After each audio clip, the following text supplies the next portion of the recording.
Hello everyone, today we will be doing our physics project on thermal expansion. We are Class C Physics Honors and my name is Katira Chorkmarakatio and my group mates are... Nithit, Luekijna. And Martian Hoxuol. Alright, let's start with Martin's basic explanation of thermal expansion. So what exactly is thermal expansion? Thermal expansion is the tendency of matter to change its shape, area, volume, and density in response to a change in temperature, or simply put, objects can change in volume when temperature changes. When a material is given a lot of heat or increase in temperature, it expands and thus increases its volume due to the temperature making the particles of the material vibrate more and move faster, which means that it takes up more space. The reverse also happens as lowering the temperature can cause a material to contract and thus lower its volume due to the particles moving slower and vibrating less.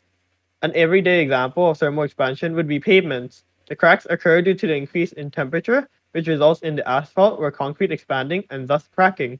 Another everyday example would be thermometers, as they use the expansion of a liquid, such as mercury or alcohol, to measure the temperature. As the liquid expands, it slowly rises up, which gives the temperature readings. So the basic equation for thermal expansion is the change in volume could be found by using the coefficient of volume expansion, the original volume, and the change in temperature.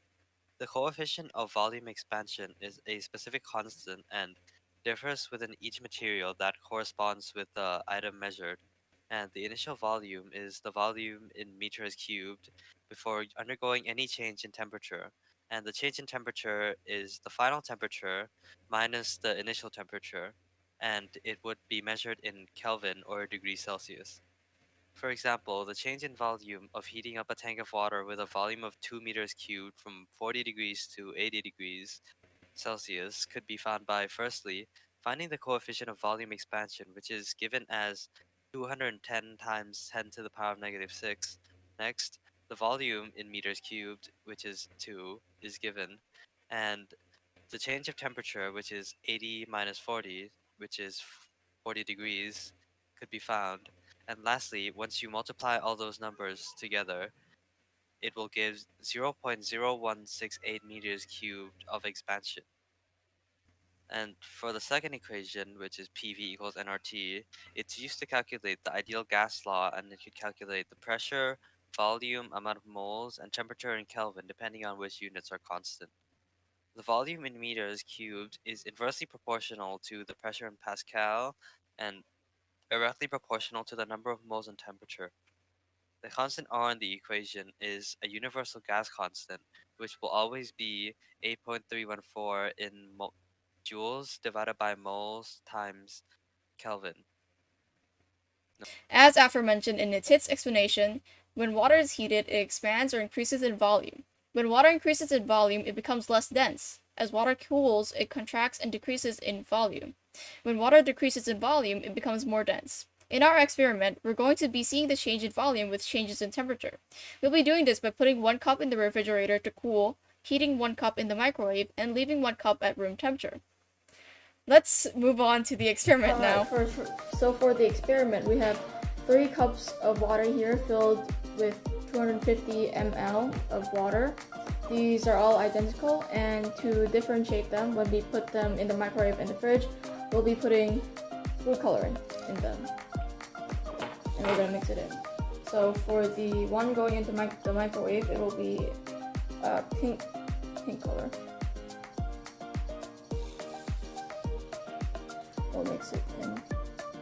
And for the one going into the fridge, it will be a green color.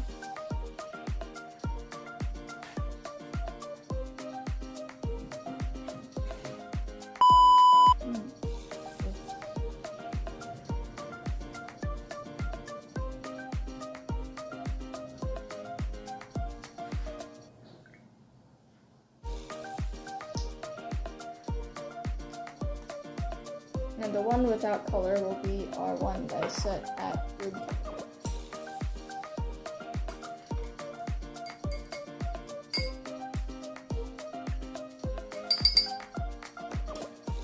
So the one going into the microwave will be there for about 30 seconds, and this one will be in the fridge for 30 seconds, and this one will be left out it'll just be left out.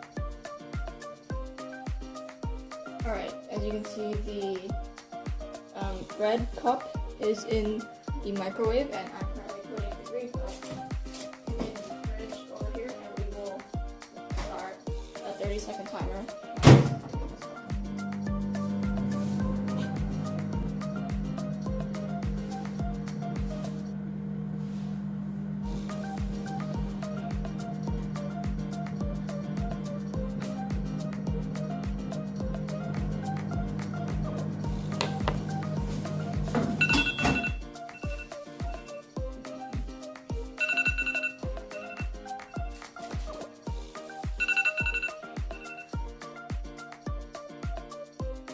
Looking at these glasses with your eyes, you can barely see any difference in its volume, but at a microscopic level, one of these will be a little less than the other. Now let's check its temperature. First, we'll do the one put in the microwave.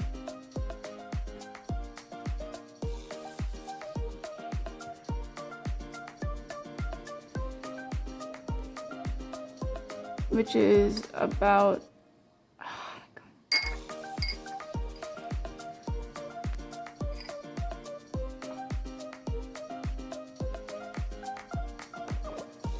about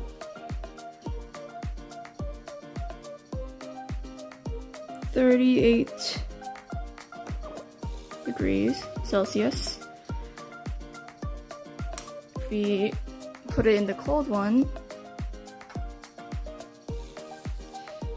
should be dropping.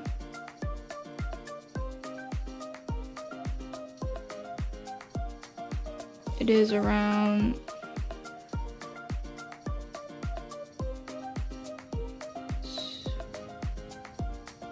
27-ish degrees Celsius, and the one set in room temperature will be around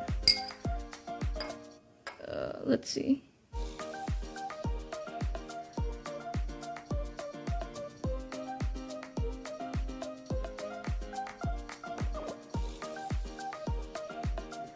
also around 27 degrees Celsius.